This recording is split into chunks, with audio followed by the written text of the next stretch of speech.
And welcome back, everyone, to PSPW Voltage. We're on episode 42.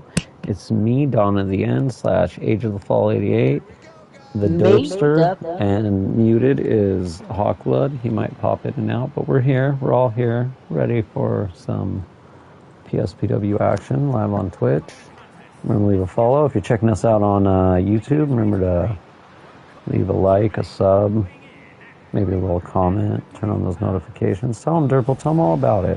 Yeah, you just got to do all of that, man. All of it. And also, you can check me out on TikTok. Yes, Age of Fall 88 as well.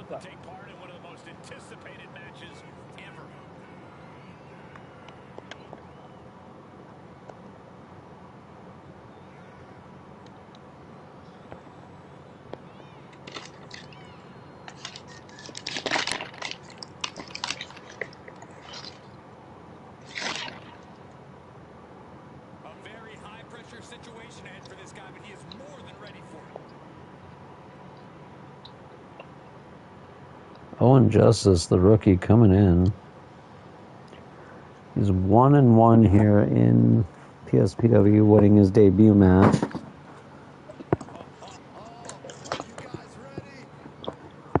Is it two? Maybe it's 2-1. I think it's 2-1. I swear you might know the matches on your own card.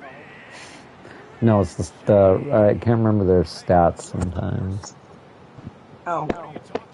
Either way, Justice took his first loss last week to Rommel Van Sizley, who's in tonight's Open World 4-way Extreme Eliminator. Nice.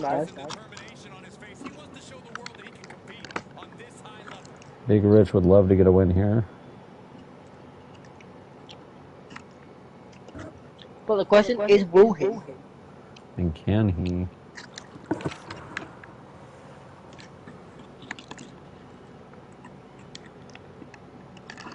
God, that's how you know Owen Justice is a monster. He makes Big Rich look small. Not many can. No, not many can, but Big Rich is going off on him. He's gonna win. If he's gonna win, it's gonna be off experience. Oh God, he's just going off. He knows he can't let up on Owen Justice.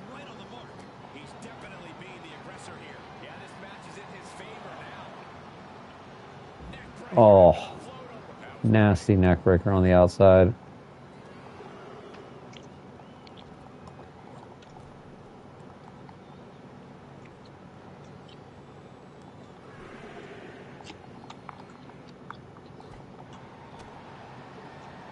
Oh God, Owen Justice. Ooh.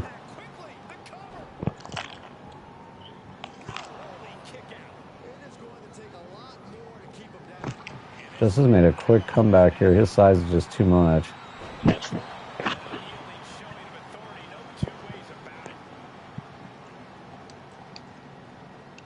Is there any realm where his size is too little?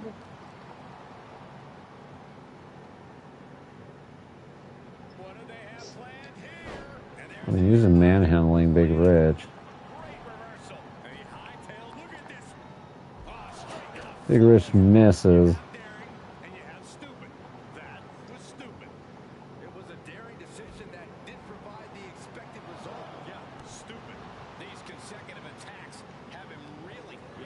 He needs to start letting us pick commentary teams, because I'd really rather just not have Corey and have Wade Barrett. Why is Corey specifically so bad?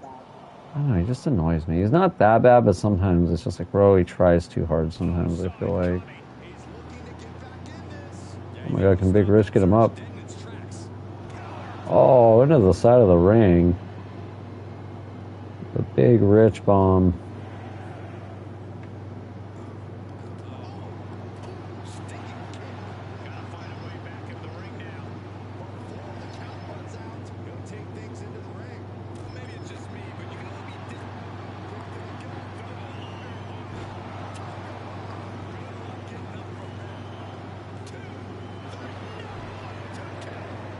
Not enough to beat him. Oof.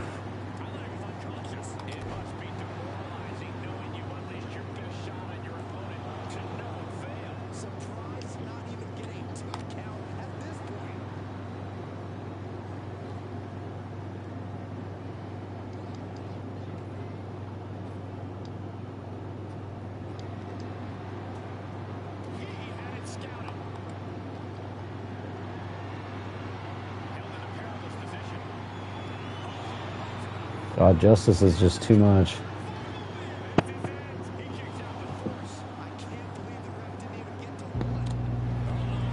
Oh no! Oh!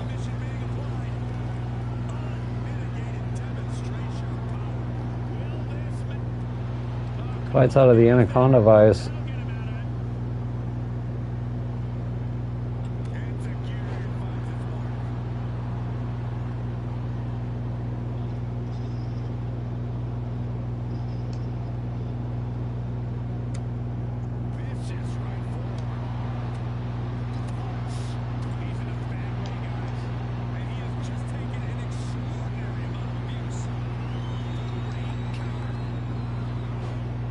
Bro, Oh my God, what a keeping move. yourself alive. You're making it harder for us to win. How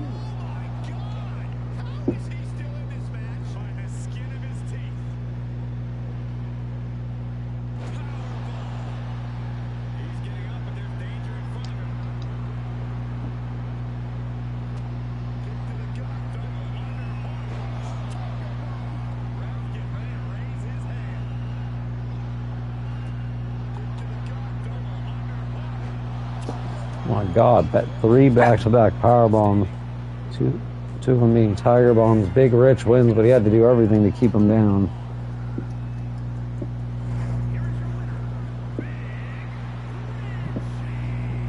He really wanted this one bad. Yeah, what a major win for him here. With a win like that, he just stood up and commanded the attention of everyone in the WWE Universe. I think they've noticed, Byron.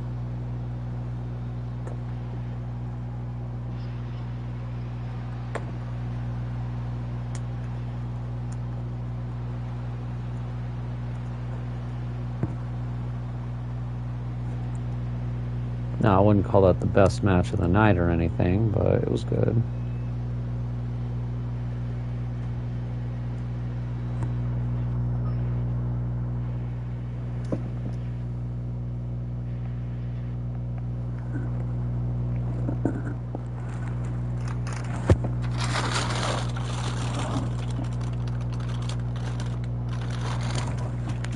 Check something. All right, interesting tag match. We have Young Silver versus Team Ziggy Berry.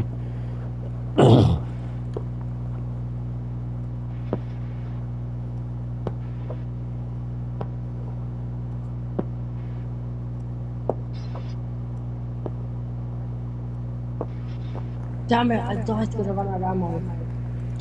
That's the worst. If you had that kid dead as well.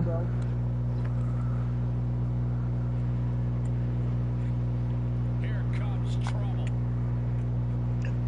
Like, I had him down to 1 tap before he could even react to what was going on. And then he managed to snipe me because no ammo. The following contest is a tag team match set for one fall. On the way to the ring, at a combined weight of 483 pounds. The tag division has been extremely competitive as of late. Every duo looking to show why they run things around here.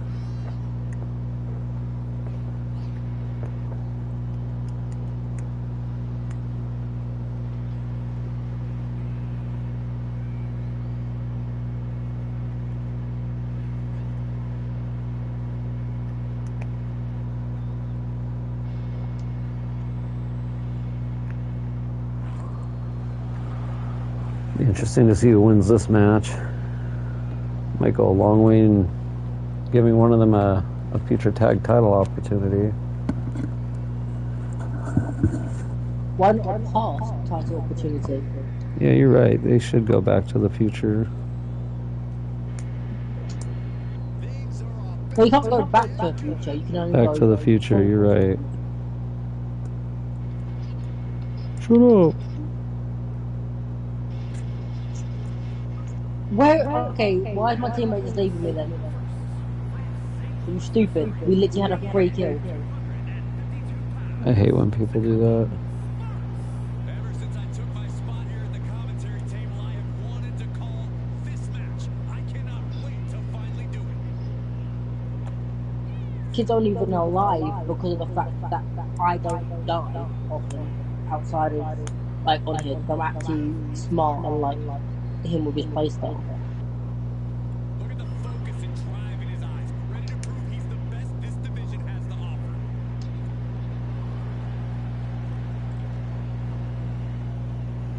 See what team pulls it out here. Let's see.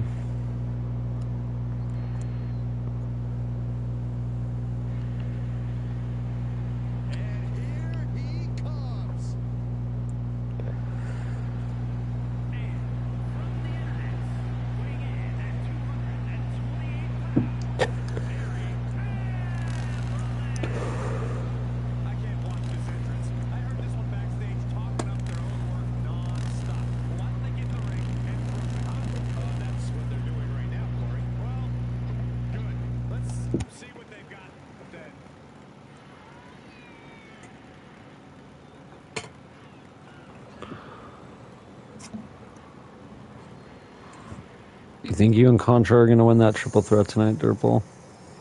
I do. Do you think me and Contra are going to win that triple threat tonight? I'll be honest. All three teams in that are really good.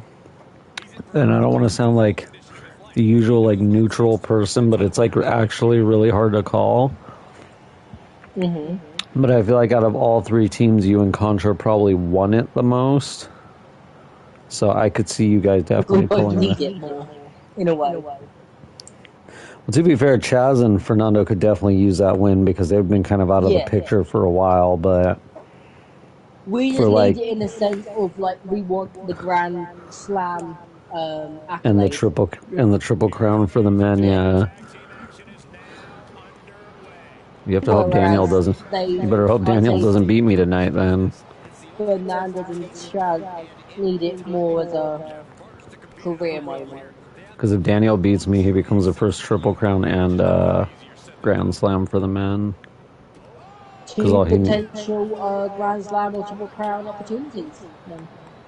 Well, your guys isn't for the belt. You got to win it to get the #1 contendership. Oh, okay. I know you said the tag champs were in it, but I wasn't. That just meant it just like it put them in a match with another team, but the other team didn't really like deserve a shot. I'm not going to say which one because it's one of the ones on the card, but they've had enough shots. So, that's fair. I mean, if you keep getting shots and you keep losing, at that point I feel like. So I felt like it made more sense since you guys were already supposed to fight Chaz and Fernando that it would just make sense to get two birds with one stone there. Yeah. Oh, smart move by Ziggy. Nice, of course that happens. Right. I walked up a flight of stairs and just see two people staring at me with a shotgun. I'm just like, okay, I'm dead. Yeah, it's the worst. When you just already know. I didn't expect it. Tilted was too quiet.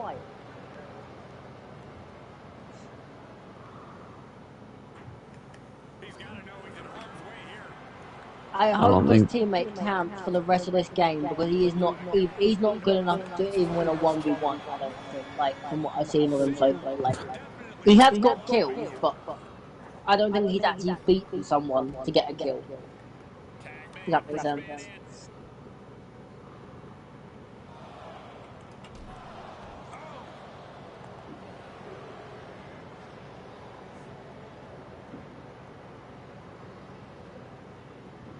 Ziggy coming in to fight a fresh DJ Young.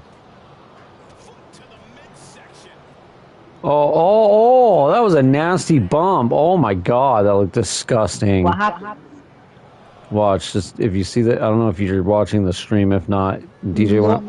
I've not got my computer up on the bed.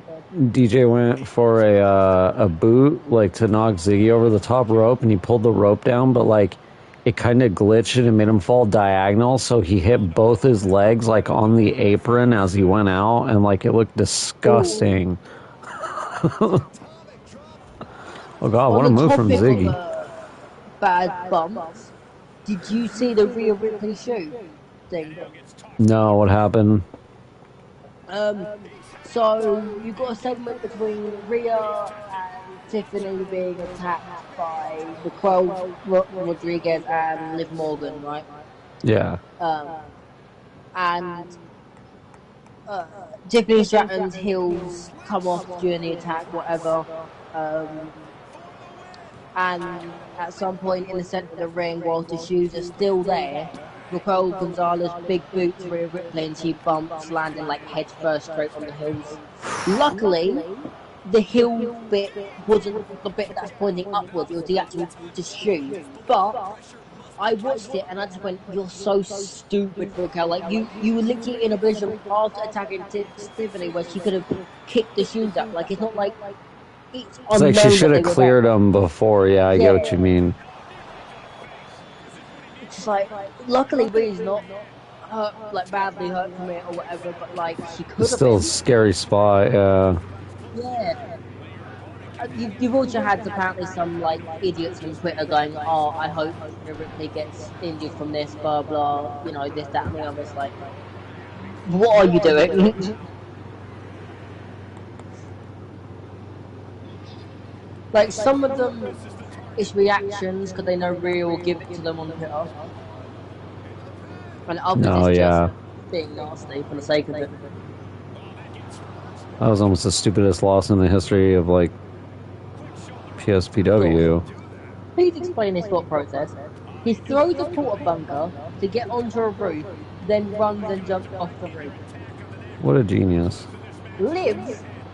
But what is that? What was the plan he had?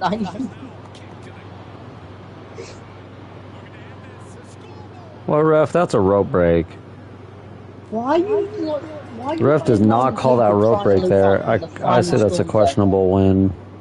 Like, Lewis Silver definitely got the win by the roll-up, but Ziggy's arm was clearly under the bottom rope.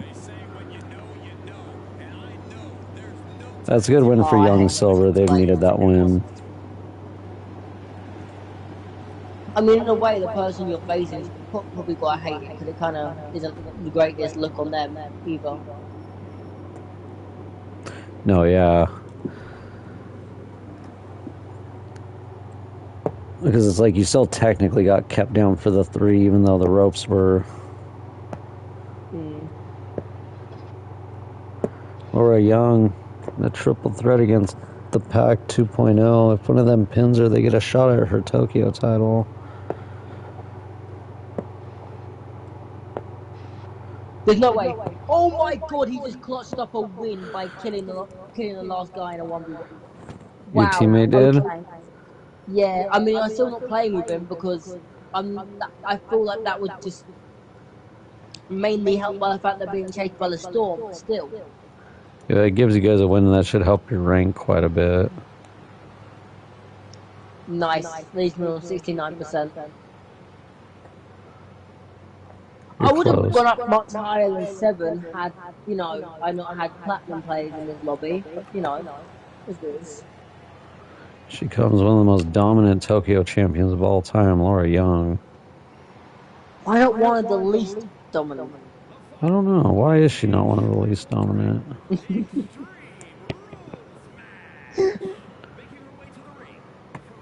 See if the Pack 2.0 can get along to get one of them the #1 contendership.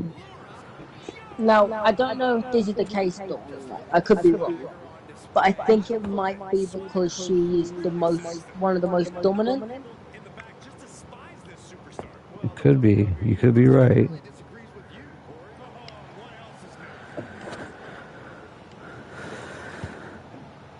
And remember, if you're new to the stream, leave a follow. If you're new on YouTube, leave a like, sub, comment, all the cool stuff we do over here on YouTube, Twitch, all that good stuff.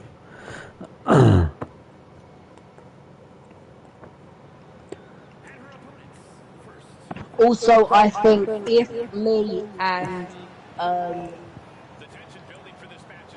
on a second.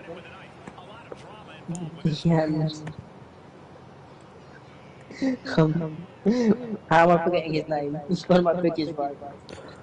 Craig Knox, Adrian Contra. Contra, there we are. I'm seeing with him tonight. If me and Contra win the #1 contendership, I think everyone watching this video when it goes up should subscribe to the Age of the 48 channel on YouTube. Yeah, you definitely should.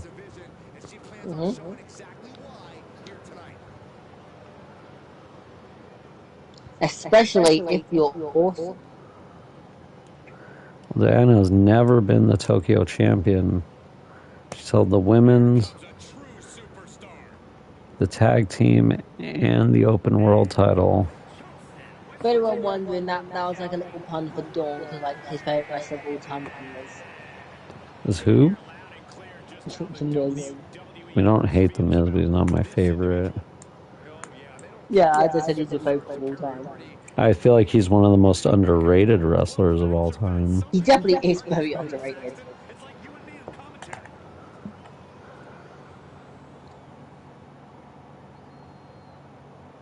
He's also just great on the mic, I feel like, as well, which is amazing. No, he is really good on the mic. Especially when, like, he actually has something to put emotion into, like, for example, the Talking Smack promo of Daniel Bryan. Like, that...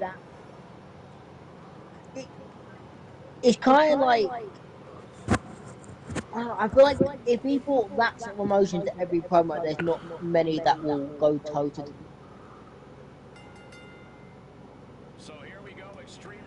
You good? Although he... Oh, you like cut out for a minute. Oh. Although, unfortunately for everyone in this day and age, also in my opinion, they can never be, you know, the best on the mic because they have to deal with Paul Heyman. No, yeah. When he speaks, and he'll blow anyone out of the water. Oof. Huh. Actually, if you think about it, Paul Heyman tackled John Cena, because that's what John Cena did. He used to bury people on the mic. And that's basically what Heyman does.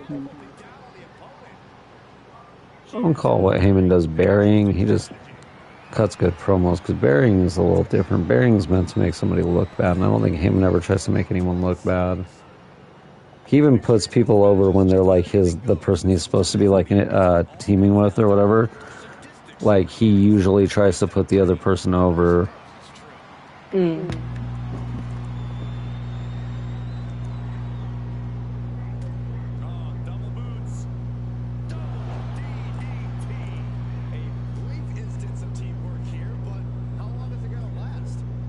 That's my table, yo. What are you doing?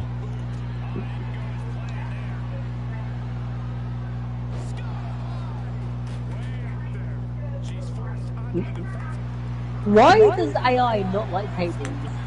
I don't know.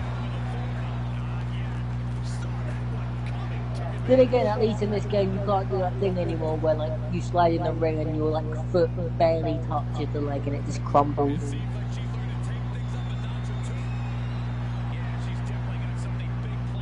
They just hate tables. They do. Oh. Yeah, maybe that is why. Maybe because it's not a chair. You don't get a chair, they're like Steve Wilkos, that's why. Okay, but then the next question then is, what is specifically Craig Knox's obsession with sledgehammers? That I don't know. You would think his obsession would be brass knuckles. But no, he thinks sledgehammers are a good idea. I'm sure the off my table over, you jerk. First onto the sledgehammer hasn't helped him figure out it's a bad idea, but still. You would think the amount of like power bombs or whatever he took. Like by now you'd hope you would have figured it out. I'm sure they didn't help him figure it out, but you know.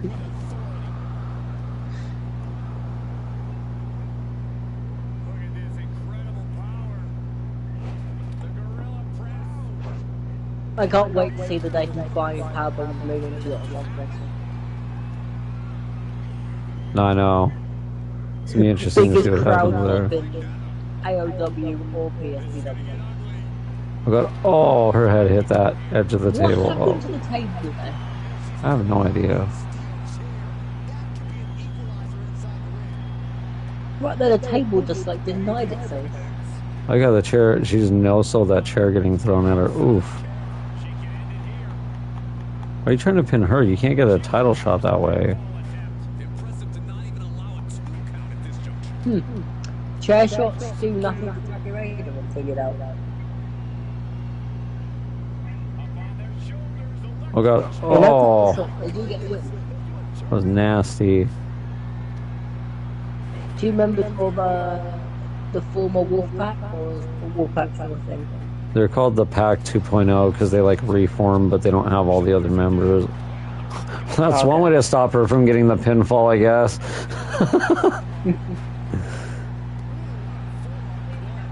Bulldog Tamina's mom. Okay. Now, Tamina's mom, why do you get involved in every match? Like, why do you always get yourself just beat down? Look, if it isn't, you know, you getting bulldog, short spearing you or something. Like, chill out. No, literally. Oh, are you guys always gonna mess my tables up? Like, we accept that you're the best referee, okay? You don't need to prove it to us if that's what you're trying to do. I feel like she's definitely the highest paid ref based on what she takes. She might be, because she's taking... I remember when Sean's character just wrecked her with that spear in last game. She was, like, dead for, like, 2 minutes of the match. You know the worst part is, the second that ref starts moving, that crowd in real life would start chanting one more time. No, they really would. Because the two fans are awful.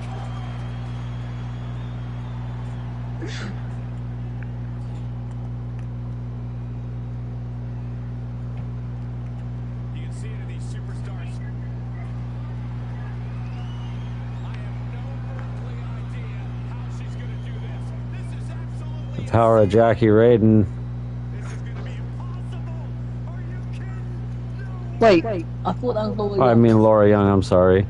Oh, she didn't do it on the table when she slammed, I think, Jackie Raiden onto the sledgehammer. I can't really tell. That looked...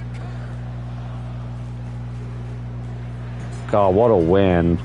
I think she got both of them on that sledge. Yeah, I think she did. Why are you pinning her? You can't get the title back that way. She's the champion. She pinned the leader of the team. I think that says it all. This is the kind of action you get. And she took them both out. Well, those two don't deserve another opportunity, that's for sure. Is that not a message sent towards the pack? I don't know what it is. That's not a message sent to the whole division. She literally just beat a tag team. Oh, AJ Hawk's making his debut tonight. I forgot one of the Pat McAfee guys. Hey, Jay, Hawks. Yeah. Let's see how he does.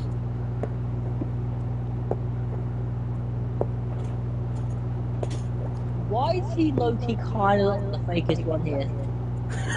All right, he looks so weird. From left to right, we have AJ Hawk, Ronald Van Sisley, Fernandez, and Dalton Suzuki, the champion.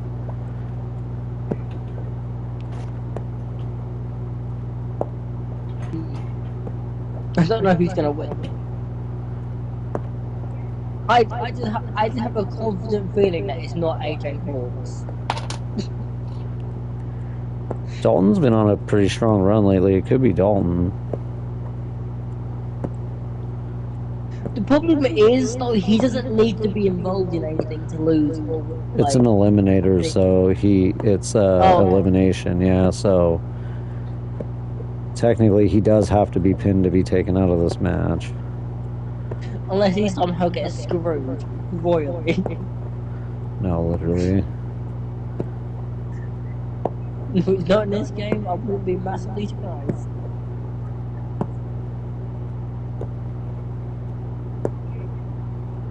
Trying to decide who I am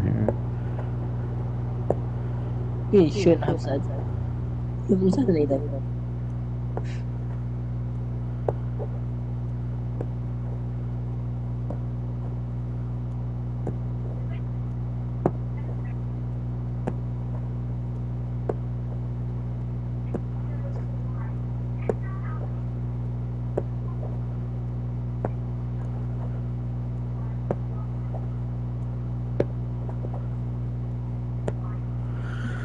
Interesting. I have to play as AJ Hawk. That's actually interesting because I've never played as him, and like it's his first match. He might actually win now. Dirple, what happens? See, that will be fun for you at least. You get to know if his moveset any good, if you like it. And he gets kind of a strong debut if he wins. Yeah. Well, compared to his like counterparts over on AOW, the Ty Connor or Ty Schmidt and Boston Connor, where they had an alright run, but neither one of them has actually like won anything. I just want to see how AJ Hawk's plans to take down the van size. He's basically gonna have to rely on Fernandez and Dalton to do it for him. I guarantee it. I don't know how anyone's really gonna. I feel like a roll-up's all that's gonna be taking him out. This is a very big man who does not look like he falls down. No, he doesn't usually. I mean, he won the open world title on his debut. I don't know. Imagine if he ends up in the Royal Rumble next year, though. Like, how's even your guy's gonna struggle to throw him out? Pretty much, but everybody but AJ Hawk in this match has held the open world title at least once. So I'm trying to think who'd be like best designed to deal with Van Leslie. I mean, I don't know because he took on Owen Justice, and Owen Justice couldn't even take him out. I mean, if Ronald Van Sizley versus Avalanche Garcia. If Brawley was still around, or if he was still around, or if we had, like I said, Avalanche Garcia might be the guy. Well, I mean, he could be in the Rumble anyway. So I'm saying he's about the size of Van Sizley, so if anyone's going to toss him on, it might be Avalanche. So I think Avalanche actually had a good showing in this last Rumble. He just didn't win. I mean, obviously, but... I mean, in all fairness, all he needed to do in that last Rumble was do better than he did in the previous, and he done that. So... He did. Oh my god. I'm happy to see that he's gotten better since going to AOW because he definitely honestly, has. It was starting to get sad how he was doing on PSPW. The PSPW debut of AJ Hawk. Literally, I'm pretty sure he spent an entire year just trying to feud with me because he couldn't handle the fact that he was losing. And he got a couple wins, but not running. Pretty much. The only thing I mean, it's not like he had the worst run because he did pick up that U.S. title run and a couple open world title runs, but yeah, he never really got back to the top like he was at. So I think right now out of everyone, Bad Bunny's had the best run out of the like 6 celebrities. Do you know what? I'm not surprised by that. You're not surprised? Yeah, because he held the tag belts with Mark Walker. And then I would say next is Post Malone because he held the open world.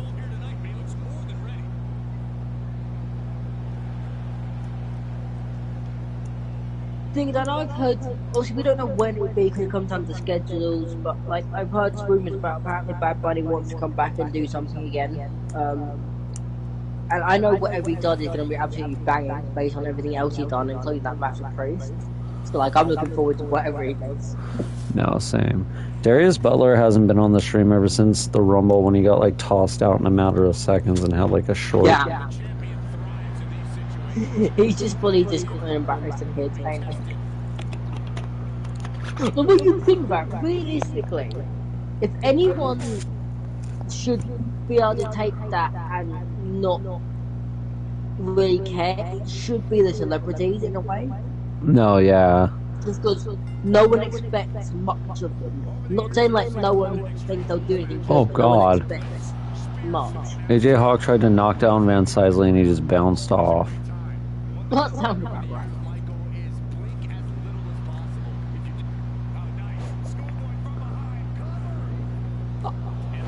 Elbow drop. That did not do a nice. Oh wow.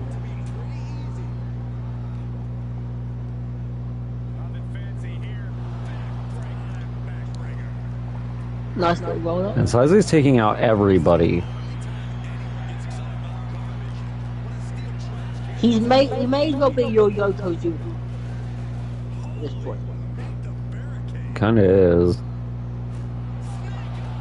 Yoko was so overpowered in like last game of my faction, from what I remember. Because like there'd be situations where I'm getting wrecked by the AI, and Yoko would just be in there controlled by the AI, and just 1v3 the different teams on my faction, and it was like, oh okay. I don't even have to play. Why didn't we get a football out? I didn't even get to pick my weapon. Oh my god. Are you What a only move. allowed a football because you're one of Pat McAfee's boys? I don't know, but that was dope from And how Dalton. did He you took use both it? those guys out. I don't know, I tried and then they knocked me down before I could. Like I saw you punching with it in your hand, but like Yeah, I think it's like a movie does, but I didn't get a chance. Oh, I think Suzuki just saved Fernandez from like an awful fate on the top rope. I think Suzuki knows. what advantage is he going for, like a choke slam? I have no idea, to be honest. Oh.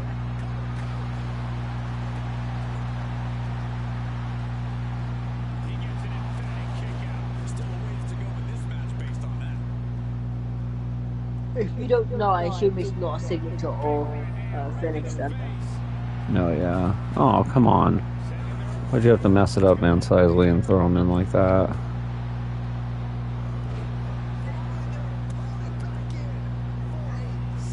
Oh.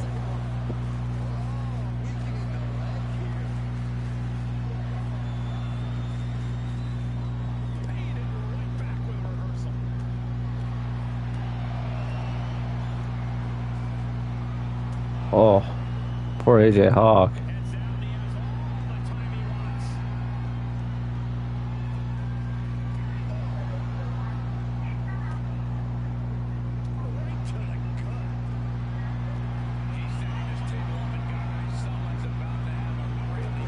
Oh my god.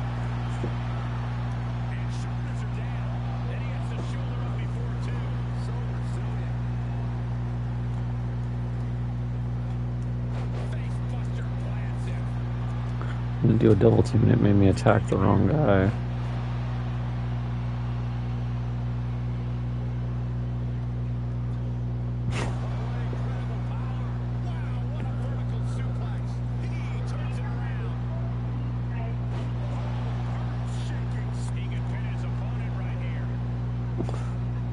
I think Fernandez might be out.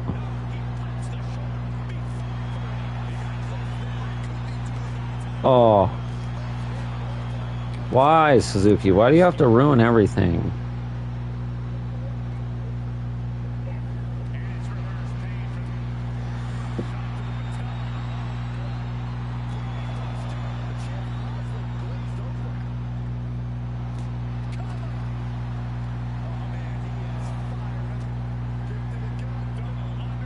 Oh no, AJ Hawk, bad spot to be.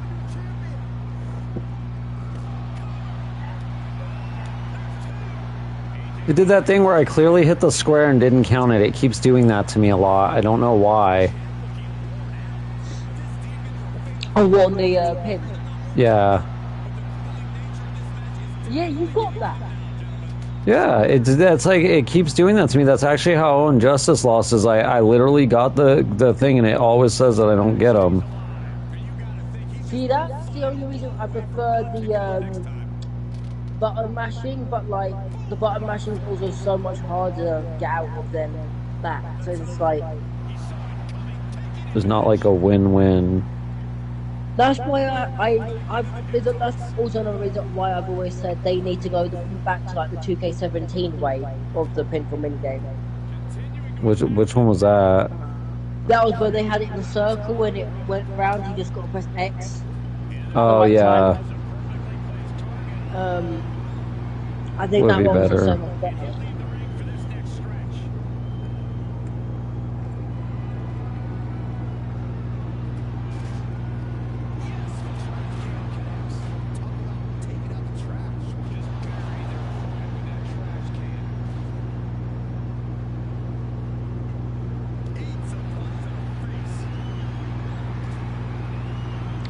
Did Van he just get bounced off of a bin on The the trash floor? can, yeah. Oh. Hernandez is just beating them both with a hammer. Fernandez is trying to play the game. His pin did nothing. Oh. So that pin he just did nothing. I mean, it could have done something.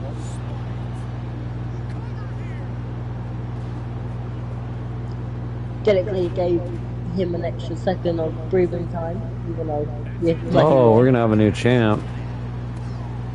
Fernandez used his signature on the handle of that sledgehammer outside the ring to take out Dalton Suzuki. Well, here's the thing though. We may have a new champ, but does Fernandez have what it takes to put down Von Sisley? I don't know.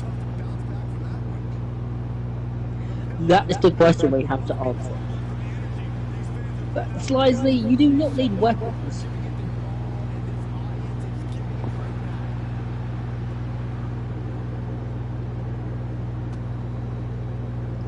Fernandez needs to hit his finisher and just end the match. You don't need to go. You're gonna lose using a stupid weapon. I'm just telling you that. I mean, you normally give these people that advice, but they don't listen to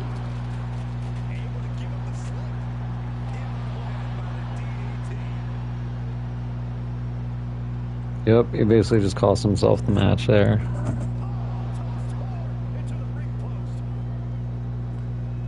Now he has to deal with the size of Van Sisley again.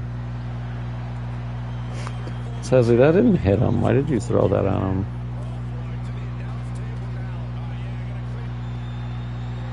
Wait a minute, Fernandez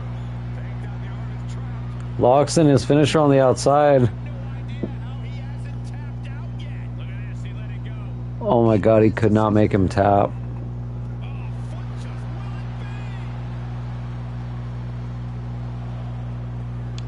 Bad God!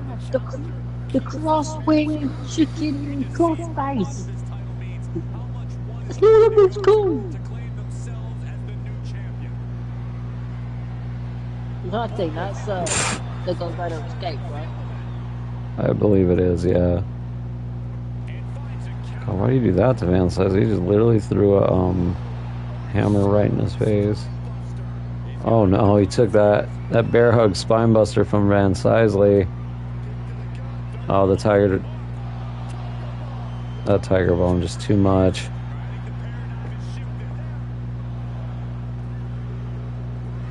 Van Sisley getting back the Open World Championship.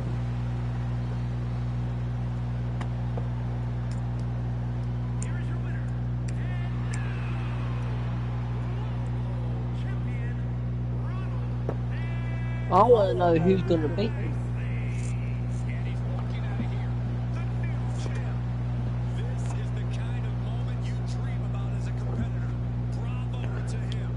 Well, if he holds it till Mania, he might be in an 8-man eliminator, which it could change everything, you know. Yeah. Should be a good tag match. Team Super C versus Alice Blanchett and Ella Lovegrove.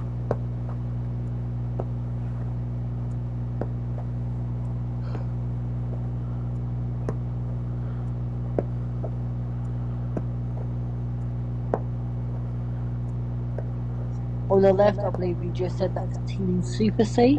Yeah. And on the right, it's Alice Blanchett and Ella Lovegrove. And they're not like an official team, are they? No, they are. Oh, okay. They're 2-time tag team champions, actually. See, I always thought Ella was teaming with someone else.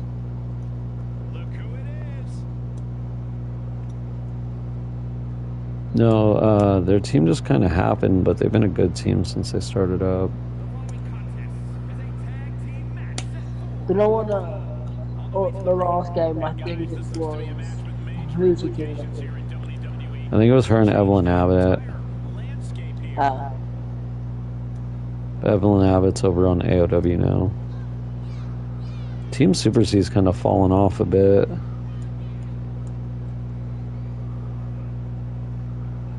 Like, they haven't had a major win since Mania. Well, maybe that changes right now. It'd be nice. They need it.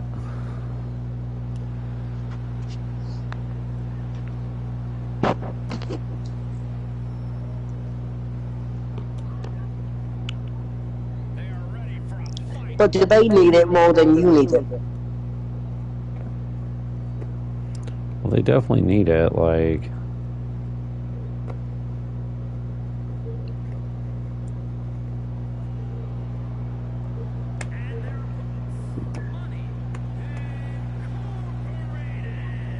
Oftentimes with teams, you know one member is better than the other. These are two superstars who are equally high level.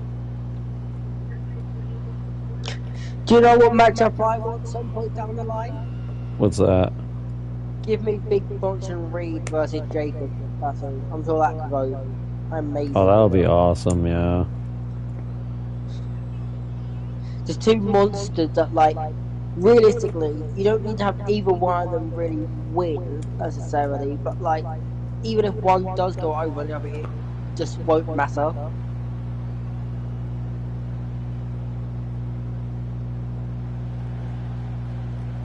Welcome to the stream, everyone. If you happen to be new, leave a follow. You can join the universe.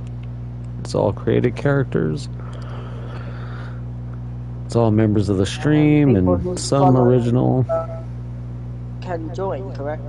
Yeah, people who follow can join. If you sub on YouTube, same channel, Age of the Fall 88, you can join. Or if you follow me on TikTok at Age of the Fall 88, you can join. I like to see Ova versus Jacob Fatu. I probably will be amazing on the main roster. He's gonna be, yeah. If Vince was there, he would go up and then somehow get jobbed. Kind of like, huh? Whatever happened to Almost? What happened to that Almost guy, though? Whatever happened to him? Honestly, I don't know. I think just with his size, they've been trying to use him for only special attractions, but it's like, that only works if people can care about him, and like, I'm not saying people won't when they see him, but like, it's not easy to do that when we don't see him. Yeah, it's hard to make me care about a guy who wasn't really that well known, and then like you don't use him as much. Like, obviously, when he's in the ring in matches, people gonna like care about the story and going on in the match and all that sort of stuff. It's like, outside of that, I can't care for the character. He's done nothing. Genius double team.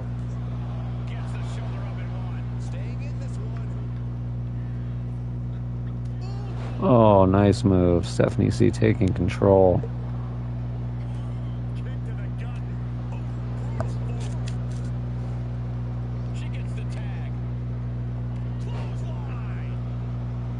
Also, I reckon Cody is actually just holding this title for Roman to take it off him, and then them set up Roman and Rock at Mania. That's kind of what I'm thinking. I don't see Roman losing in that rematch. Whether Cody's still champion or he's not. I wonder what Cody does if he drops the belt. Chase it again, probably.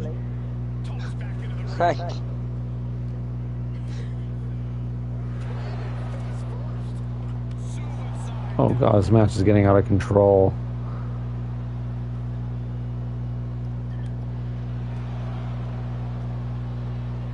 And she slides her back to the mat.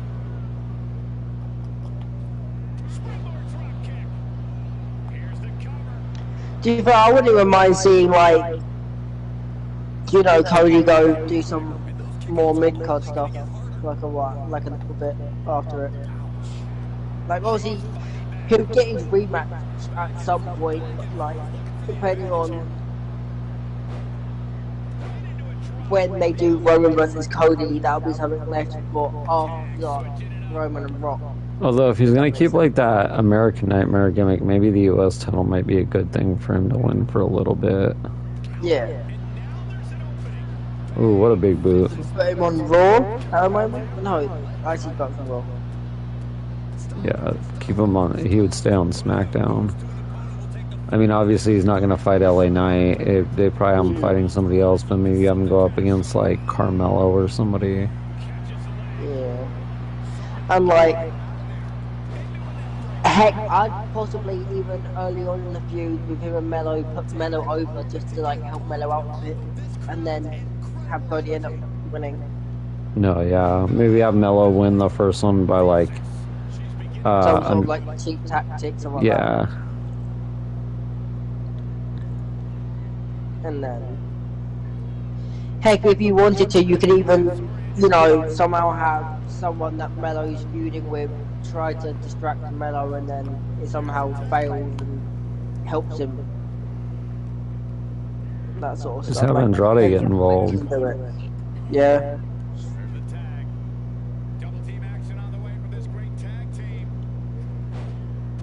Oh, nice move. He really should have just never went back to WWE. No, he really, I mean, yeah, he has the speed title, but what does that even mean? Nothing. It's like AEW and WWE traded Ricochet and Andrade between each other. And now Ricochet's in AEW. And he's being featured weekly in big matches.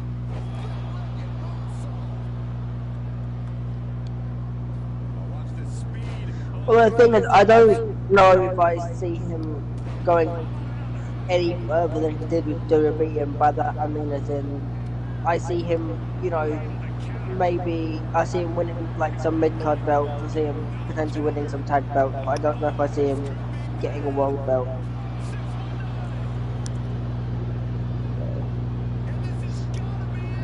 What do you reckon? I don't know. Because I feel like Tony Khan's a little, when it comes to that, he might be a little more willing to try it.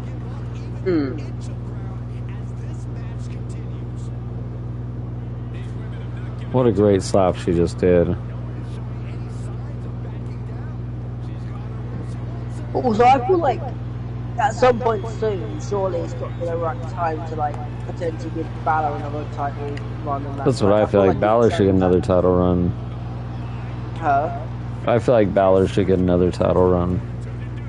Because like at this point, he's sort of shown that like, you know, it's not an injury-prone thing. It was just a blip in his career.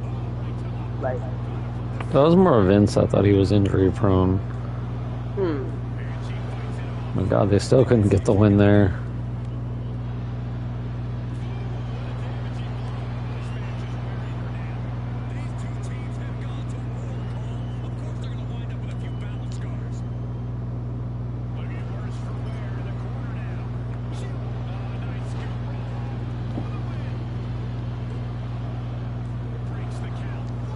Also, like how Vince gave like Balor one title opportunity where Balor managed to like dislocate the shoulder and then pull it back in place, and says no to any more title shots because he thinks Balor's injury prone. Yet he gave the world title at one point to Braun Strowman. No, I know. The most injury prone big man on their roster at the moment. What was it? Just like constant elbow injuries he'd have to leave for, like. Well, he's injured again. Is he? Yeah, he has an injured groin now. Oh yeah.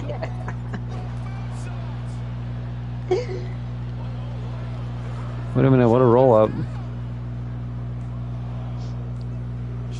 Oh my God. Let's see, he's just not staying down.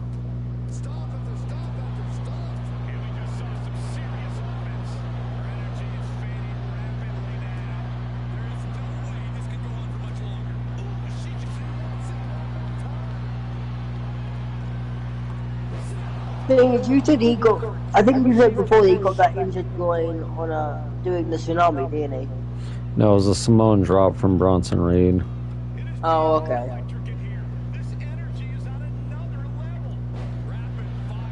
So like, what did he like extend his legs too much, or did he just like land weird? I have no idea. It might have been when he scooped him up. I don't know. Well, so if it was doing him doing like that splash from the top, like then he just like, you know, extended too much. No, exactly.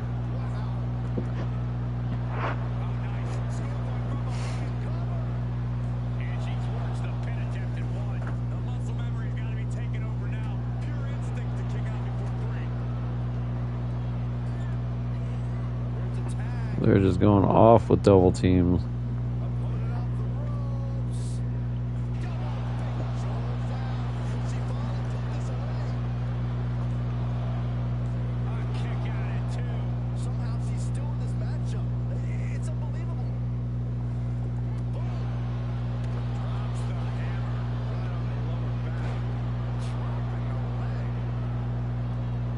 Who's Gunter's current person that he's feuding with that he's gonna fight Cody.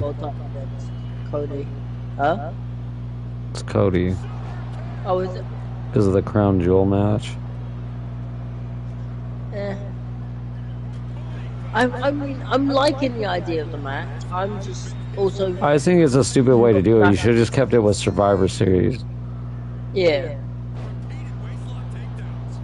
Oh, what a move from 70C. Heck, imagine if, like, with Survivor Series, they switched it up one year, right? And it's the World Mid-Card and Tag Champs of one brand against the World Mid-Card and Tag Champs of the other brand in a War Games thing. Boom. That'd be like a massive, fresh, like, pace. No, like, that would be cool.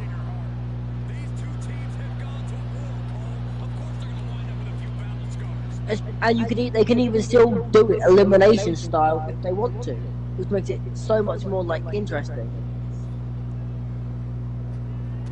And I think that might be the first time they would ever do a elimination in a war game if they done it. Yeah, because they haven't yet.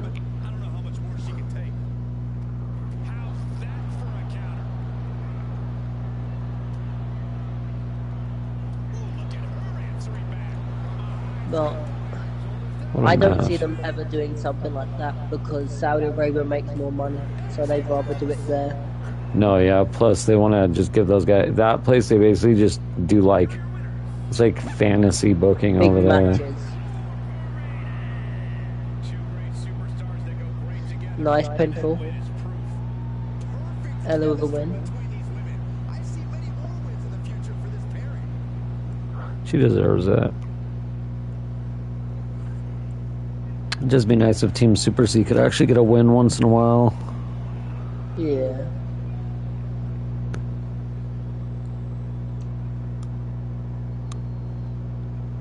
They've fallen pretty far. Oh, Purple, your match is up. From left to right, on the left, far left, we have the tag team champs, George McKinley and Craig Nux. In the middle, we have Fernando Goncalves and Chaz Evans. And on the right, we have Demon Kid and Adrian Contra. And if Goncalves and Evans or Demon Kid and Contra can pin the tag champs to get a shot at the belt. See, in this, I think there's a high likelihood that no one will pin the tag champs because, like, I feel like both men are smart enough to know that, like, if they get pinned, they could be in jeopardy of potentially losing the titles in the next match against said team. It's and they true. don't want that. Whether or not me and Conjure can win this match, whether it's pinning the tag champs or not, it really just comes down to whether or not we, like, obviously we've been working together fine, but like, whether or not we've fully coincide, seeing as literally we're each other's biggest rivals. I think the last tag title opportunity we had, we lost with Contra not helping me in a pin. No, it's because he got thrown with that turnbuckle exploder and got pinned while he was in orange. Oh, okay. And you didn't run in and help him. See, But that's because he should have kicked out. Like, I mean, no offense, he's an orange, like.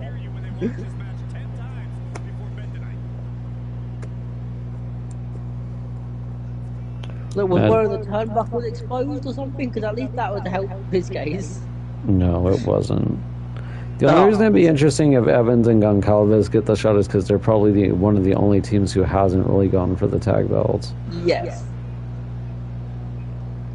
Both of our teams need it for different reasons. Like we were saying earlier, me and Contra just need it because we want to be Grand Slam and Triple Crown champions.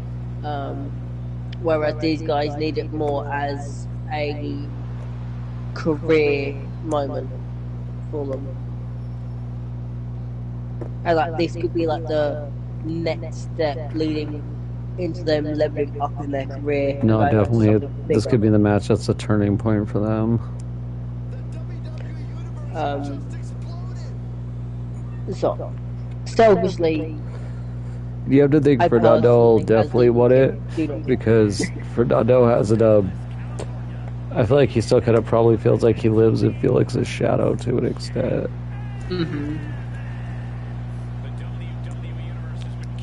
Which is kind of like understandable with, you know, him going on and being I think it was a multi-time world champ, he'd been an open world champ, mid-card belts, that sort of stuff, just absolutely dominating. He was the inaugural AOW champ, he's a 2-time IC champ, and he's like a 2-time Cosmic champ. And then over here on PSPW, him and his brother held the tag belts. AOW. At one point, I believe he was holding 2 or 3 belts at the same time and just straight dominating, wasn't he? Yeah, he was holding the Cosmic and the World at the same time for a while, or the IC. I think it was the IC and the Cosmic, actually, because he was dominating the IC title picture. And, like, honestly, his brother's done a lot good as well over here on PSPW, but... I mean, 2 open world title runs is nothing to sneeze at. Huh? I said 2 open world title runs is nothing to sneeze at. I mean, he could do good with those. Like, I don't think he's quite nearly achieved as much as his brother, though, so it's understandable why he would feel that way. They are the tag champs, the 2 men who have just... Oddly enough, like, they started out kind of as jobbers and they've worked their way up. Yeah. McKinley especially started that way out. I think it was the feud with Chris Epic and Barry Avenue, the triple threat feud, that really helped him break out.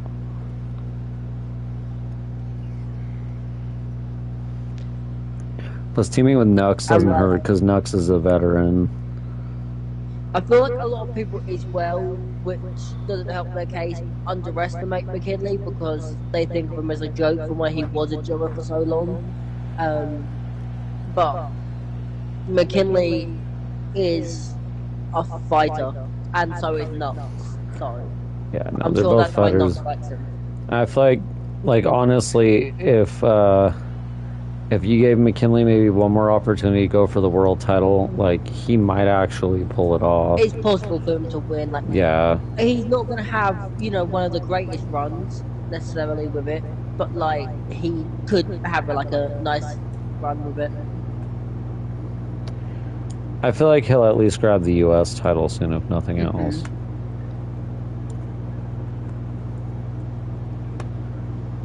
Realistically, with McKinley, he was kind of like a Dr. Suzuki situation where he was in a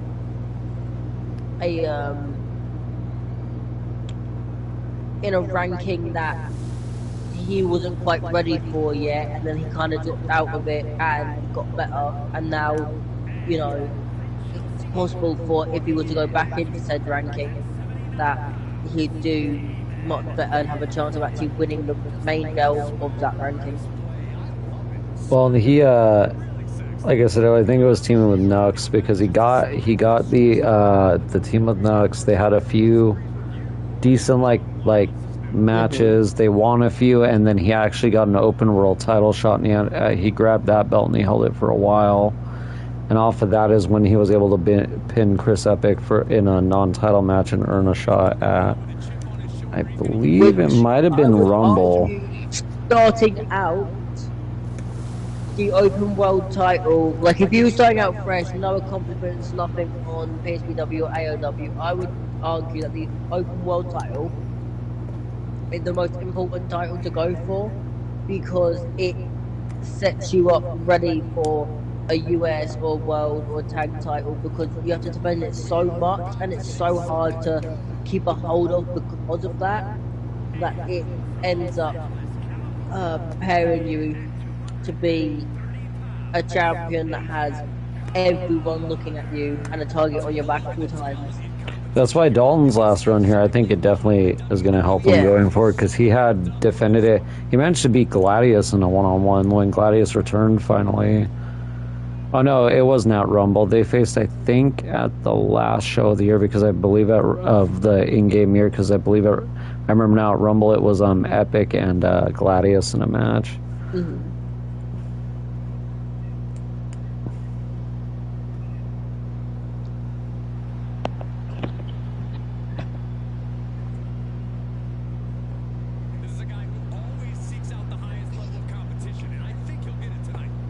Well, you and Contra have the biggest advantages. You both have been world champ, where nobody else here has held a world title. So you guys know how it is to perform at like the highest levels.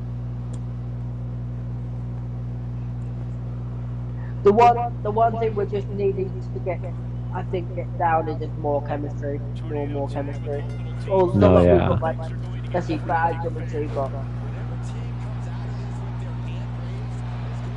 I think it's from where we still obviously are going to have that sustain for each other from our rivalry, and this is more just to try and get an accomplishment. Speaking about that, I just go after McKinley and say thingy for getting a beatdown. No, you definitely did. Oh.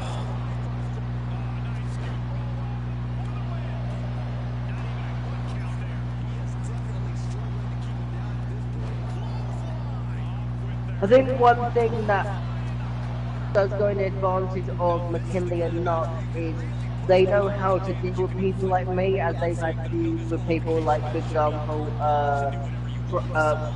Prime. They felt DJ Young as one of them. That's definitely someone they fight Mason Prime. No, Prime's over on AOW. You're thinking of the Summit. Oh, okay.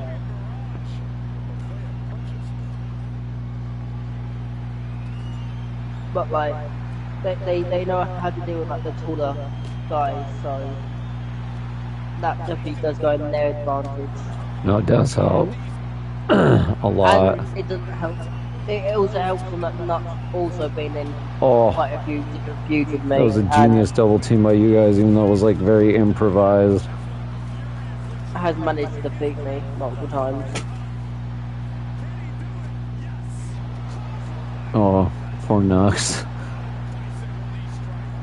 I'm trying to say a double team move. I don't know if you saw it. Basically, it was a Contra threw a kendo stick at McKinley's face, and when it stunned him, you picked McKinley up for a bear hug. Oh, I saw the bear hug. That's why I said it was like an improvised double team.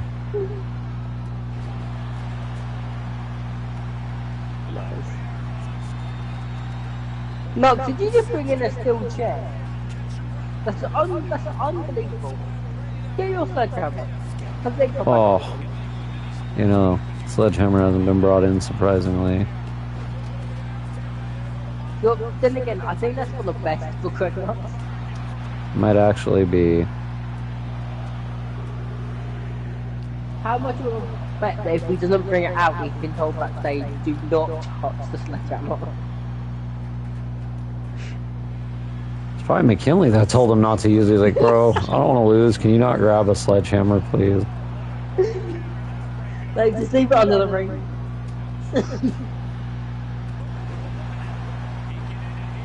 Which is absolutely fair enough. Like, because at some point you just got to recognize that is the problem you're having. I'm pretty sure that Tom keeps in touch nuts. I have no idea if it did or not, to be honest.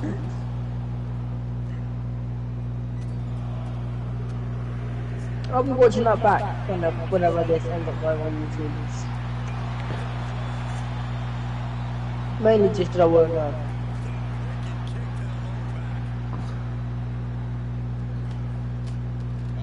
And I just hope that at least it looks like it connects, because if this is a Lars Sullivan Alistair Black situation, then that's just odd.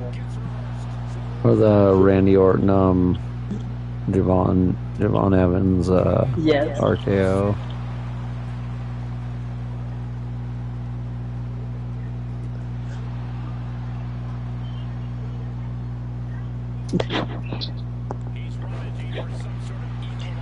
That's so weird where I thought that like Randy was like facing someone at NXT. Like my first thought was like, oh, let's look at some like old thing that Randy did. No.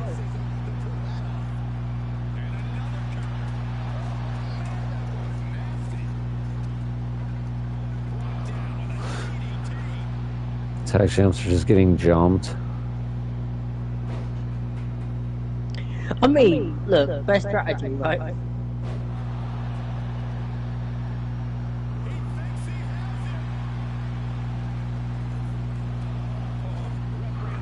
Oh, I feel like you almost had that there. Oh.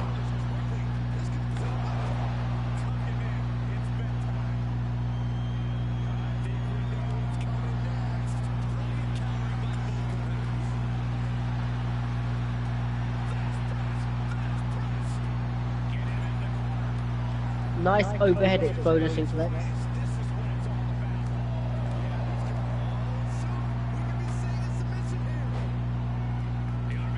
A little bit safer than Rich Holland. Good to know. Good to know.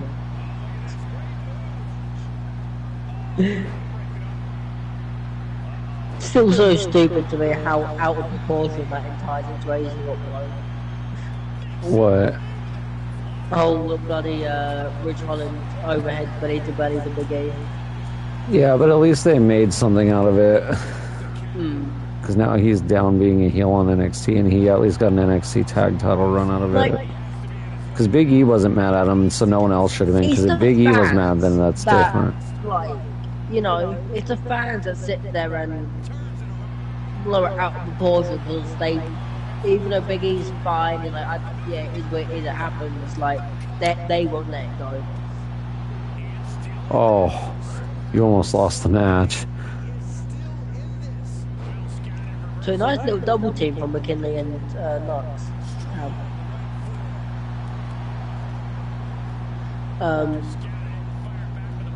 Oh. Also, no, I did see like one complaint, which is like, I thought like, do you know, that's kind of fair. I think it was like Stephen Richards that spoke about it, and like he was just saying like, why are we doing moves like overhead bay to bellies to people who are like, even if it's only a couple of inches taller than you? No, it is a good point.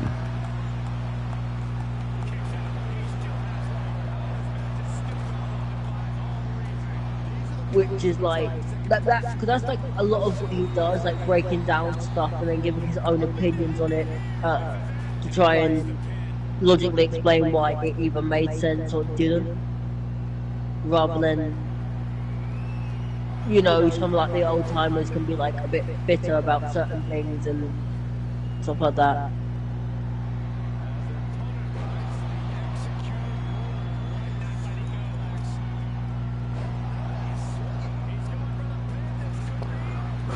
McKinley caught Chaz Evans out of the air, Contra didn't hit him with like his finisher. It was cool looking, and it wasn't like a catching finisher. He just somehow caught him off the springboard and hit it.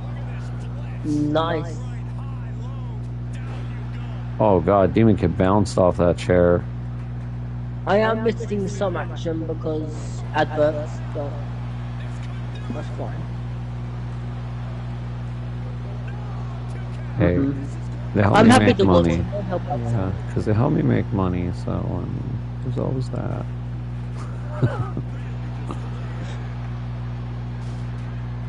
You see, any other person I'm watching on Twitch, I just refresh and lose the ads.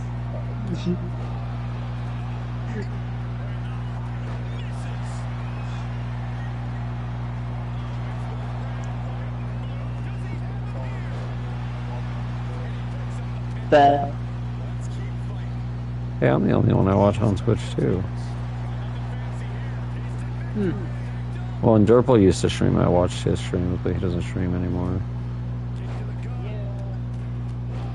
If he wants a headset that I'm getting a vibes, I'll end up doing it.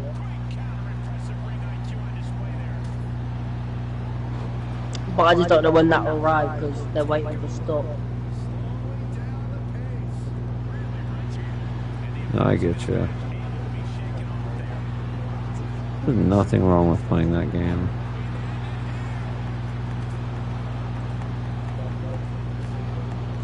My God, he won off that. Fernando pinned Demon Kid. From a Hurricane Runner?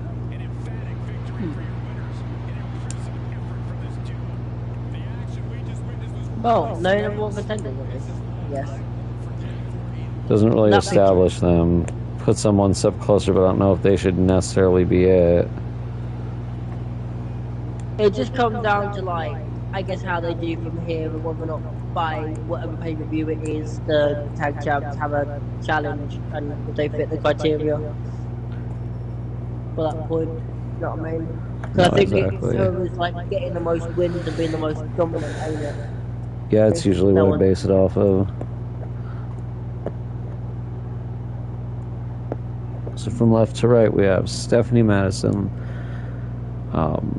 Zara Bush, Carol Diane Parks, and Victoria Travis, who is the Women's Open World Champion. Also, Victoria Travis is someone who has had multiple matches, and I believe she had good showings in all of them with Jasmine, who is a Grand Slam and Triple Crown in the women's division in PSPW. Yeah, she is. She's also the first ever two-time COG Gold Women's Champ. You know? Yeah. So, just from like her matches with her, you would probably expect big things based on the fact that she had a good showing in all of them.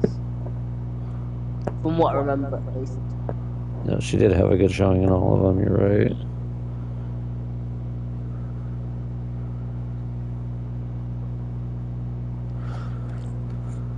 Is this one just one pinfall, or is this one like everyone? It's another eliminator. Okay.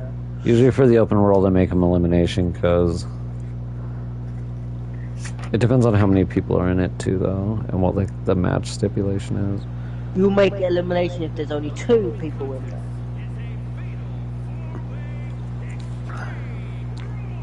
Sure. The only one of these 4 not to win the open world title is Zara Bush here. She is a former tag champ with Carol Diane Parks. And how did that go? They actually were a decent tag team. They won them on their call-up, basically. He got stopped by Stephanie Madison and Victoria Travis.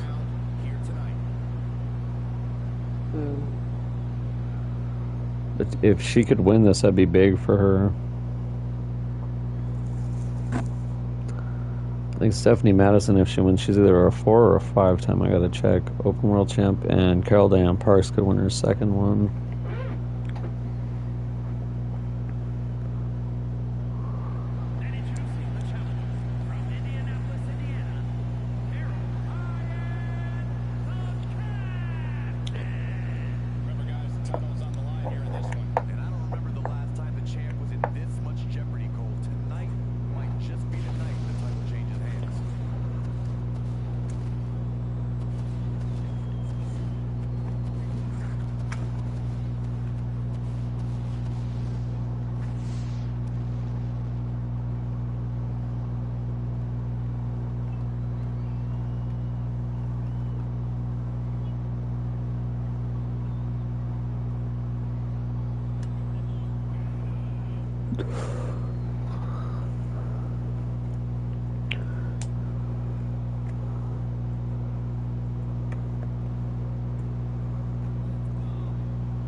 Well, and don't forget, Victoria Travis is also the Rumble winner, so she still has a shot at the women's title coming up.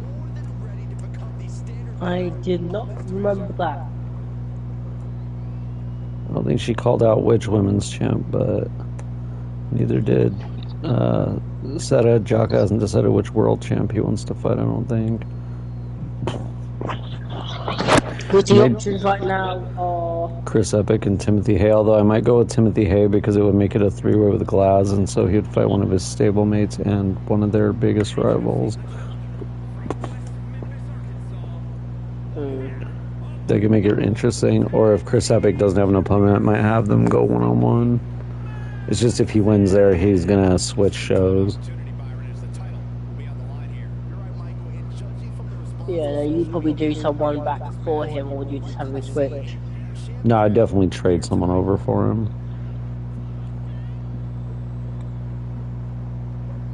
Which would work out because the next night would be the draft anyway, so could just give AOW like an extra draft pick. Oh yeah, true. Because right now what it's going to be is AOW and PSPW will get 3 draft picks from each other, and then they'll each get 2 picks from Caw Gold, and then Caw Gold will get 2 picks from each of them, so PSPW and AOW each get a total of 5 like draft picks, and then Caw Gold gets a total of 4. Well, because sometimes it's good for people to go back to Caw Gold because sometimes it helps them, like when they're just sitting at the bottom of the card on like the main. Because look how much it helped like ZJ Bradford and stuff. Or even Jasmine, even though she wasn't struggling, but she was in the U.S. title picture over on AOW, and now she's like dominating Caw Gold, so sometimes it's just better to go down. It's kind of going down to go up. It'll just like great for like the young talent that's in there, because like they're going to go better by having feuds with these veterans coming down and like extending their career again back up to another level. Well, then you also look at people possibly like Dalton Suzuki or Lockie Tane, where they're not really veterans like at this point, but they're not really rookies, so then they could go to either and it wouldn't hurt. Like, The WWE Universe is still buzzing about the double champ. I can't say I blame them. such a dominant run since coming over. Everywhere you go. How do you do it, Byron? You're both the baldest and the lamest. Oh, stop, Corey. That's not funny at all.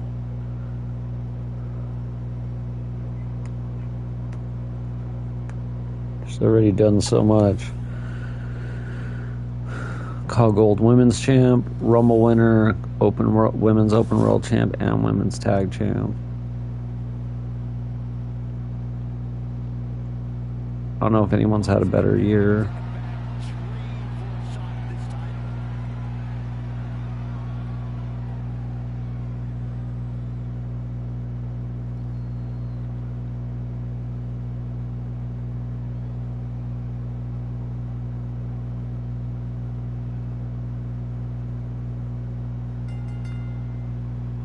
Kendo sticks, garbage cans, chairs, ladders, throw in the kitchen sink because you get nailed with anything in an Extreme Rules match. This is the epitome of carnage.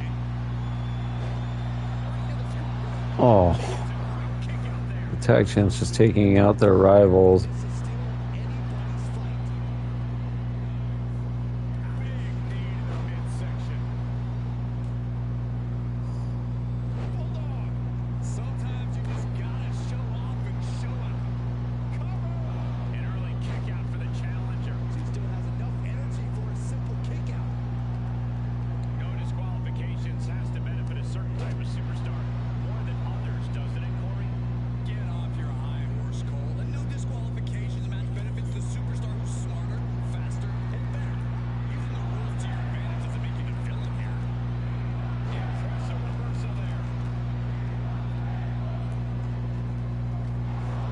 Oh.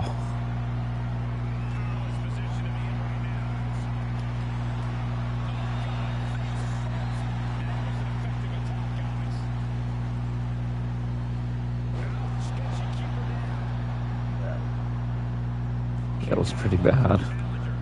She went right like ribs first, right into that. Oh, I thought you meant when she got whipped into the table, but no, that turnbuckle was pretty bad too.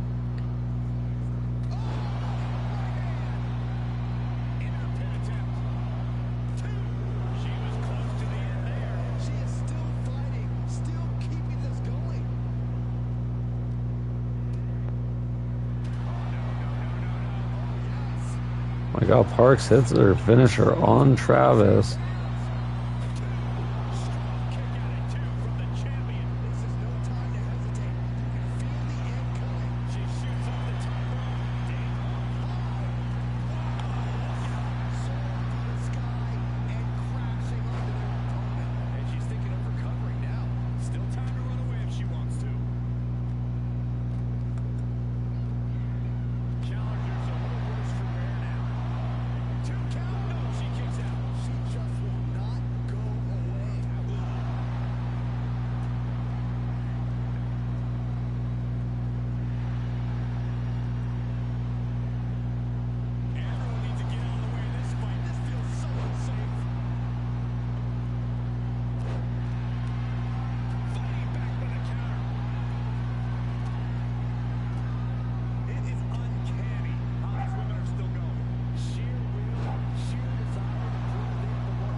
Oh, table just didn't break.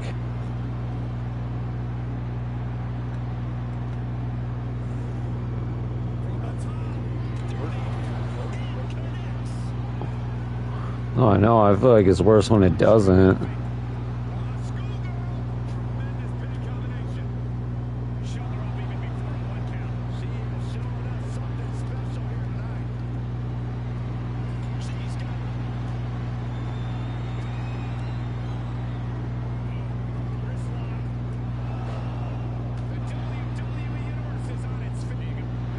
No, wait.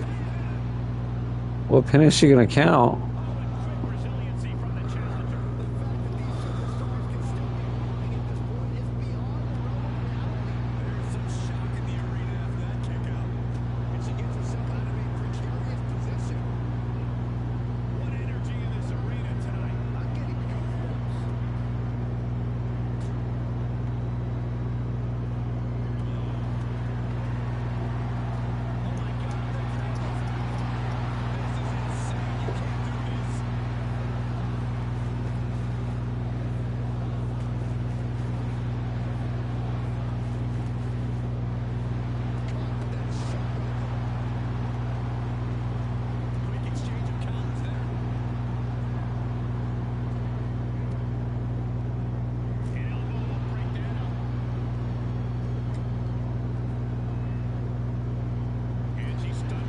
You jerk. Why do you always have to do that?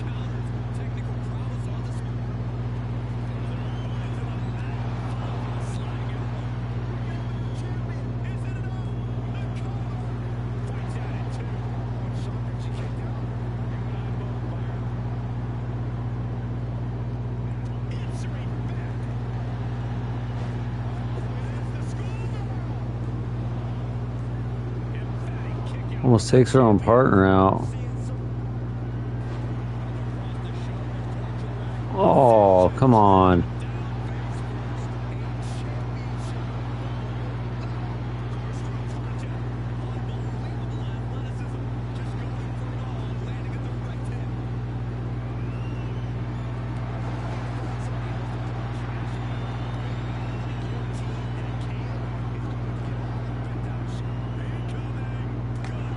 Oh my God, hits the double stomp to the outside. Are you kidding me?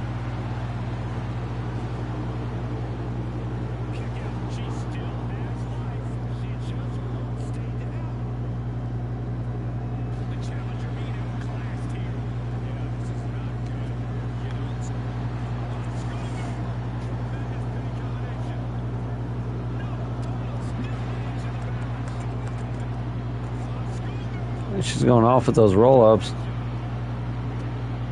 Wait, she's screwing her own partner out of the match. Are you kidding me?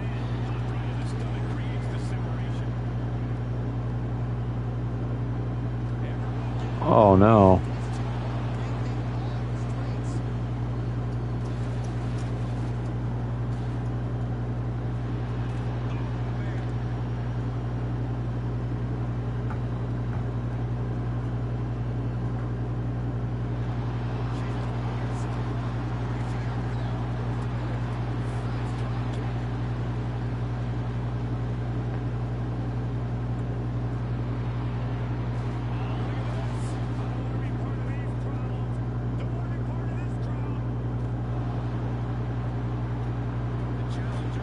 Oh gosh, she bounced off that from that kick hard.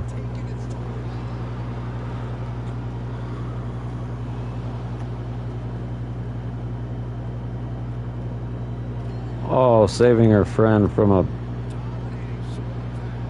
trip through the announce table.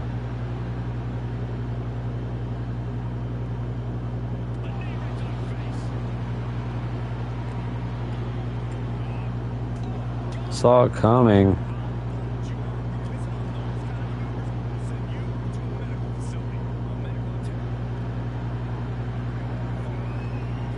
Oh no, she locked it in.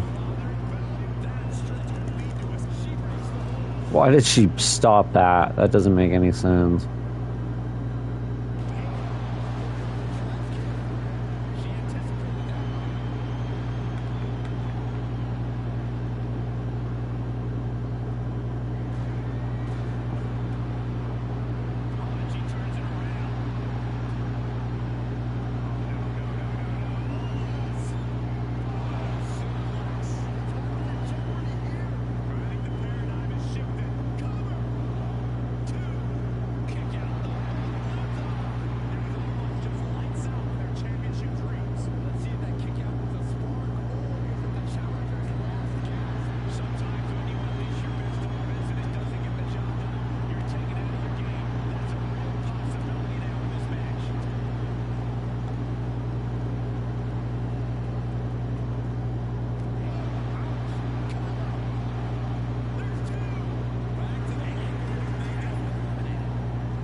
We got Bush. What a move. Oh.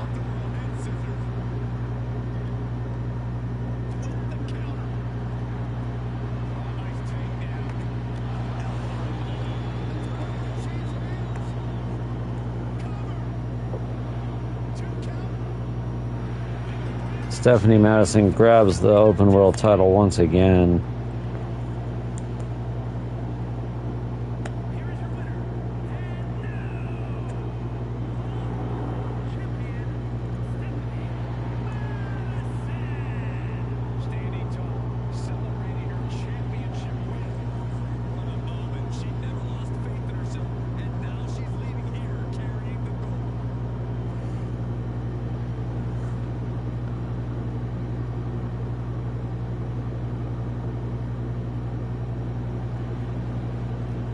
She also eliminated everyone in this match, which is crazy.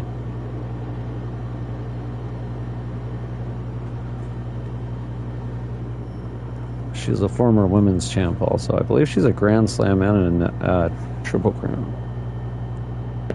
Danny Strong takes on Chris Epic for the World Heavyweight Championship tonight.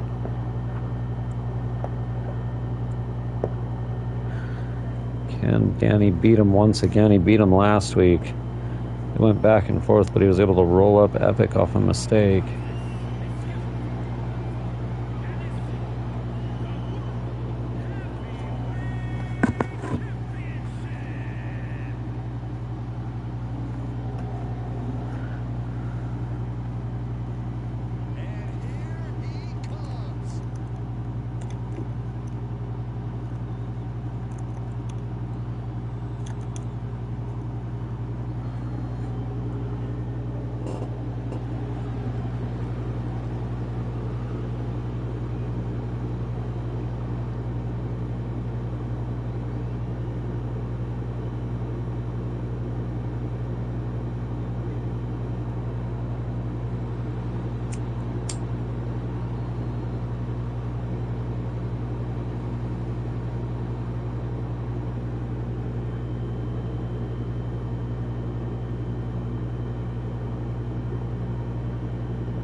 be a great match.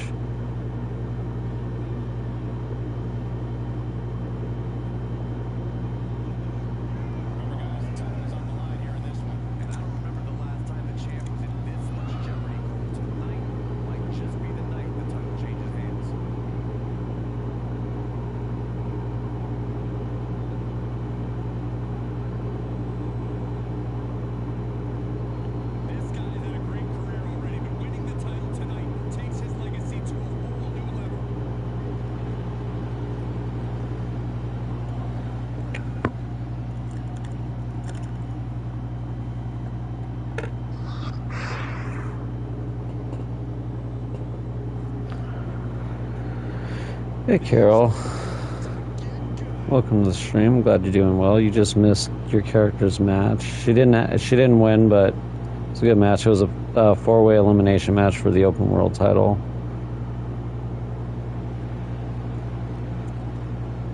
There he is, the world champion, Chris Epic.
And his opponent from Frankfurt, Germany, weighing in at 206 pounds, the World Heavyweight Champion, Chris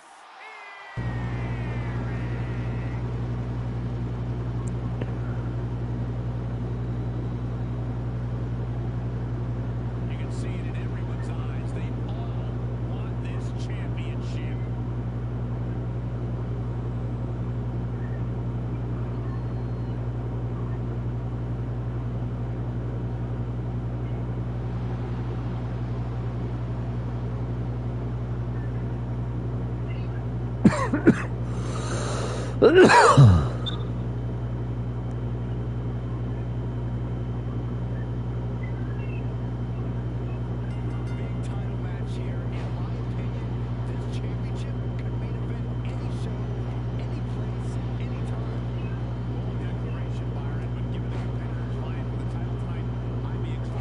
Oh, Strong doesn't even seem phased off that opening clothesline.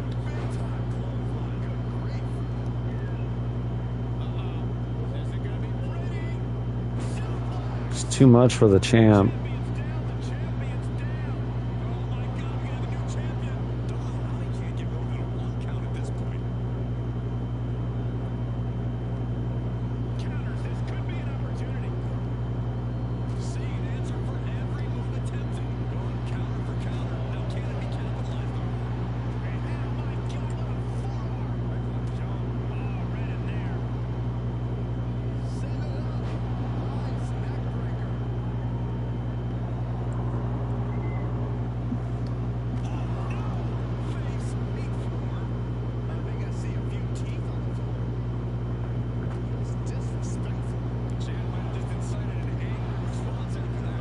Epic just took advantage.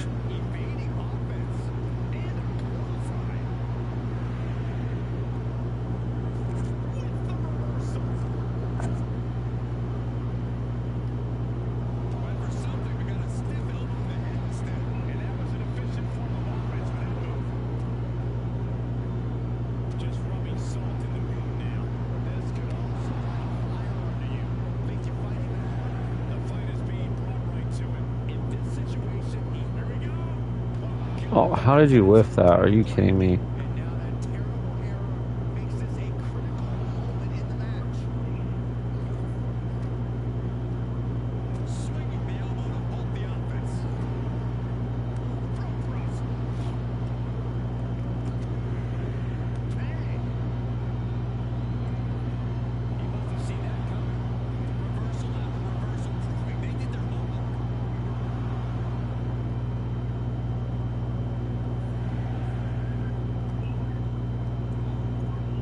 Placing them into the corner.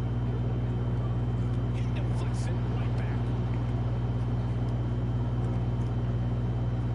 Set it up. Nice neckbreaker. Counters. Vicious right forward. DDT landed. Back handspring into the senton. Nicely done. And his eyes are piercing through the opposition now.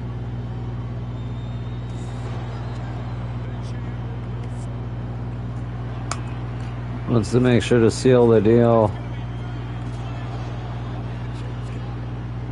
There's no way he's kicking out. Oh my god, what? the challengers survived that by the skin of their teeth. And don't expect the champ to start going easy on them now. What's the tally on how many times we thought this match was coming to an end? I can't count anymore. These superstars' bodies must be racked with excruciating pain. This is the true test man. Who can dig down, pull the lever, and become the aggressor? Trapped in the corner. Non-stop blows. And this is just a vulgar display of ruthlessness. My He's just using his power to overtake Epic here. championship. The champ easily stopping the count. Ow, Wait a minute. Let's reverse the last week. ow. The champ adds to their legacy. Epic using the missed attack from Strong to roll him up. That's exactly how Strong beat him last week.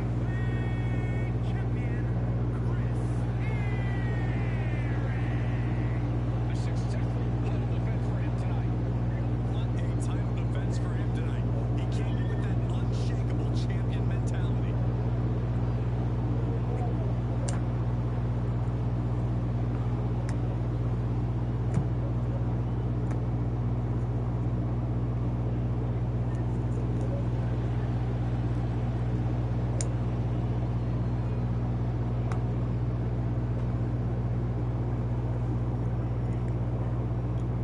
Alright.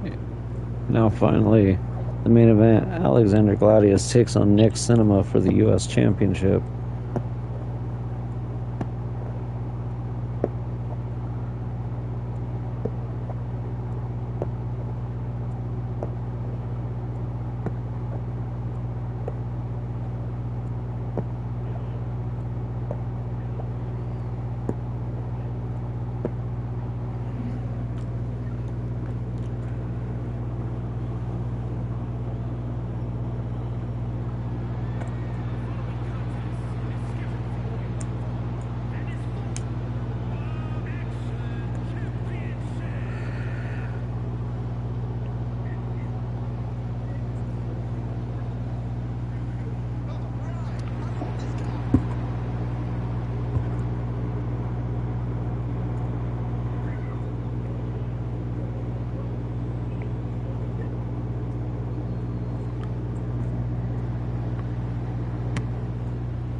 Nick Cinema awfully confident against the guy he's had issues with in the past, struggled against in the past, but he has gotten wins over Gladius, so don't count him out.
The kick did nothing to Gladius. Oh.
My God, he got him with that. That was beautiful.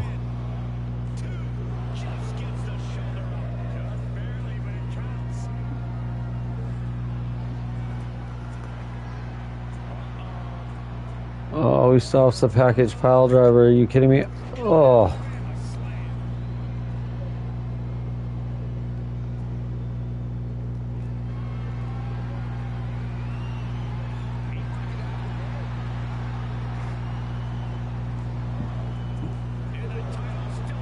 Oh, rolled through.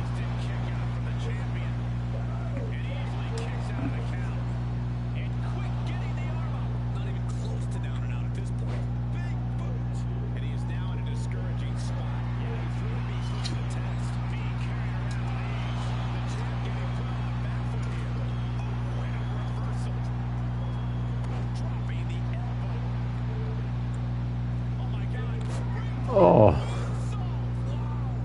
Gets him with the counter. Sequence of reversals here. Both superstars clearly studied game tape ahead of time, reciprocating the initial reversal. Paying back with their own counter.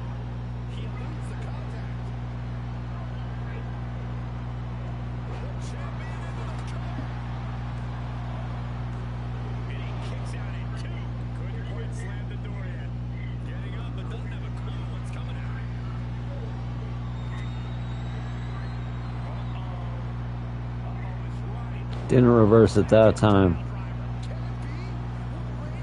Cinema might have just taken this one.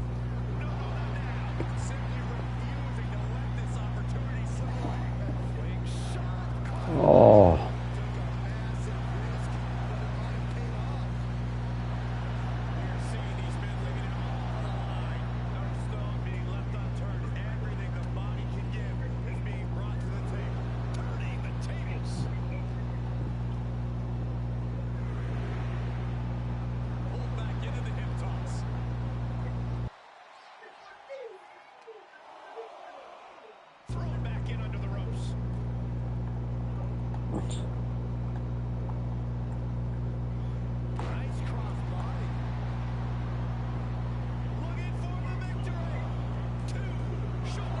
Oh, Cinema just can't get it.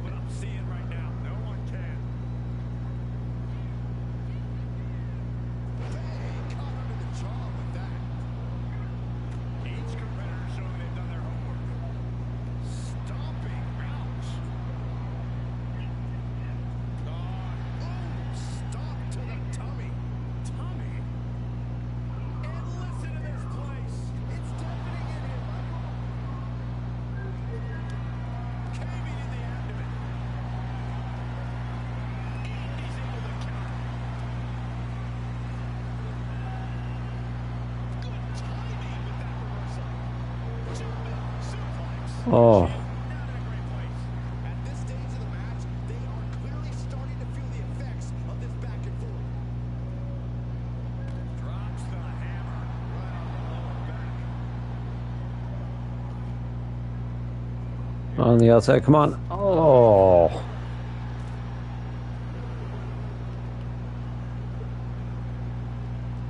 You can feel the WWE Universe reverberating off every corner of this building. Letting his opponent know he can take on the world. Oh no. That was a mistake. The midsection, here we go. Watch out. Oh boy, he's stalking him. Watching for an opening. Uh-oh is right. Package pile driver. Looks like the champ is going to make it. Cinema wins. Oh my god, he pinned him clean in the middle of the ring, too. It's a hell of a match.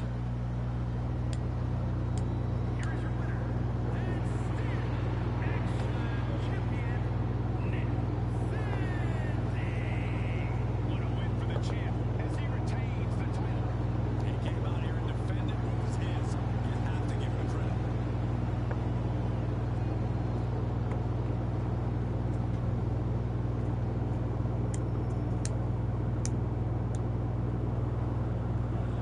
Alright, everyone, thank you for joining us. Remember, if you're watching us here on Twitch, leave a follow. And if you're checking us out on YouTube, leave a like, a sub, a comment, and turn on notifications. Or check me out on TikTok at AgeOfTheFall88. Anyway, I'll see you in the next one, and have a good night. Bye-bye.